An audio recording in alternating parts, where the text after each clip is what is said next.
Tonight, Front Page Challenge welcomes the outspoken Negro leader, Malcolm X.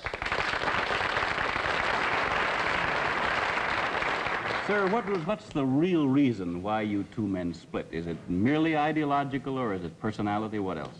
Probably personality. It was not the statement that originally was given by the movement when we split.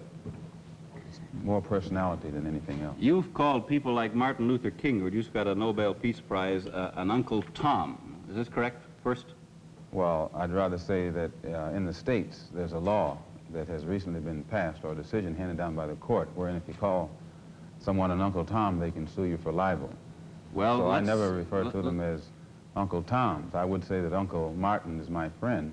Uncle Martin is your friend, yet you would disagree with his approach to what he wants to accomplish. Definitely. If his approach would bring about what the black man in America needs to completely eliminate the problem that we have, I would say well and good.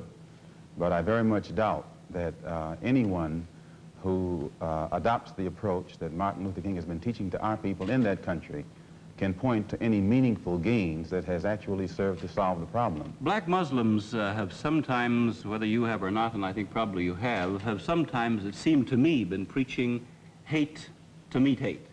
I don't advocate any kind of hate. But there's a lot of talk that sounds very much like it. No, I think that the guilt complex of the American white man is so profound until when you begin to analyze the real condition of the black man in America, instead of the American white man eliminating the causes that create that condition, he tries to cover it up by accusing his accusers of teaching hate.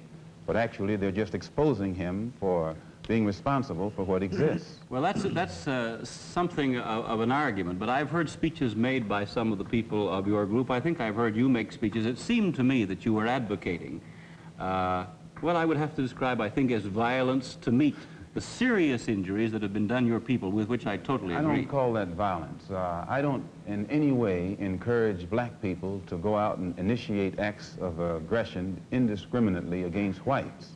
But I do believe that the black man in the United States, and any human being, anywhere, is well within his right to do whatever is necessary, by any means necessary, to protect his life and property, especially in a country where the federal government itself has proven that it is either unable or unwilling to protect the lives and property of those human beings. Just before Pierre takes it, you've got a pretty good fighter and the world's heavyweight champion lined up with you to help out. Yes, Pierre.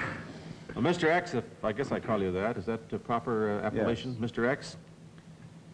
I'm wondering if you still believe, as I think you certainly did at the time you were allied to the black Muslim movement, in a segregated black nation in North America.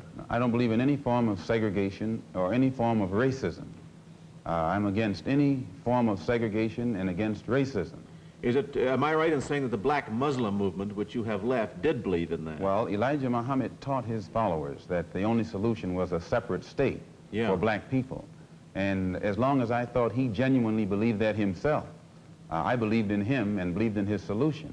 But when I began to doubt that he himself believed that that was feasible, and I saw no kind of action designed to bring it into existence or bring it about, then I turned in a different direction. Are you still a Muslim yourself? Oh, yes. I'm a Muslim. I believe in the religion of Islam, which believes in brotherhood, complete brotherhood of all people. But at the same time that I believe in this brotherhood, I don't believe in forcing my desire for brotherhood upon those who aren't willing to accept it. Of course, I think the Christians would say that they also believed in brotherhood. What did you say to that? I'd say they believe in it, but don't practice it. Well, that'd be a pretty good answer. Sir, when the muezzin goes up in the minaret twice a day, he cries to the world, there is but one God, and he is Allah. Do you deny that there is a Christian God? The muezzin does this 5 times a day. 5 times, and I only heard him twice. Well, you were fortunate to hear him twice. But he does this 5 times a day, and the same God that he says that he expresses the existence of is the God that the Christians profess to believe in themselves, and the God that the Jews believe in, one God, the creator of the universe. The Muslims believe in the God that created the universe, and I think the Christians do, and the Jews do. Now, as long as all of them are talking about the creator, the Jews may call him Jehovah, and Christians may have another name for him. Those who are Arabic speaking refer to him as Allah. Well, we believe in the same God. Now, as the Muslim religion advances in the United States, are you modernizing it or sticking with the old faiths? For example, the complete segregation of the sexes. I think that everything today on this earth is being modernized.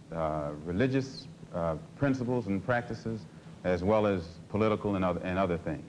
Now, when you went to Mecca, this is a very sacred and forbidden city. I tried to get to Mecca myself and certainly didn't make it, not being a Muslim. But how would they accept you as one? You're an American. There are few American Muslims. This is true, and by being an American and not having not being able to speak the Arabic language, I did strike a snag, a very serious snag, but I was fortunate to have been pretty well known by the officials in Arabia, and they knew too that I had accepted Orthodox Islam. It had been highly publicized in the paper, and I became a guest of the state. I was a guest of Prince Faisal, the present King Faisal, and they made it possible for me to go before the committee, Hajj committee or Hajj court, who examines you and asks you questions about your belief, and if you pass it, then you are okay to go to Mecca. But it's You would true. have to have a translator then.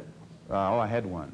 Then realizing that our problem in America, that we are black Americans, and we have a problem that goes beyond religion, we formed a group known as the Organization of Afro-American Unity. And the objective of this organization, it's non-religious, number one. Any Negro can belong to it.